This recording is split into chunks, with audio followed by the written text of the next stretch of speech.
చూసారా ఫ్రెండ్స్, అసలు ఏమాత్రం కలర్ కానీ ఏమాత్రం మార్పు లేదు. చాలా అంటే చాలా బాగుంది స్మెల్. నేను టేస్ట్ కూడా చేశాను. చాలా అంటే చాలా 10 నిమిషాలు మరగనించి తీసేసాను. అసలు చూసారా, వేడి వేడిది చాలా బాగా నచ్చిందండి. నాకు టేస్ట్ కూడా మారలేదు. టైం సేవ్ అవుతుంది, గ్యాస్ సేవ్ అవుతుంది. నాకైతే అది ముఖ్యంగా నచ్చింది. పిల్లలు 2 రోజులకు ఒకసారి పప్పు అని ఏడుస్తూ ఉంటారు, కారం తినలేని పిల్లలు. చిన్న చిన్న పిల్లలు అయితే 6 మంత్స్ బేబీ నుండి 3 ఇయర్స్ బేబీస్ వరకు చాలా నచ్చిద్ది.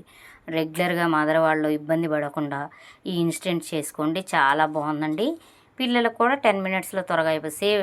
గాజు సీసాలో నిల్వ చేసుకుంటే ఇంకా ఎక్కువ రోజులు వస్తుంది, స్మెల్ కూడా పాడవదు,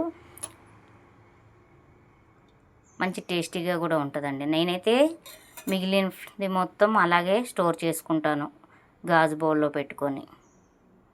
నచ్చితే షేర్ చేయండి, లైక్ చేయండి ఫ్రెండ్స్.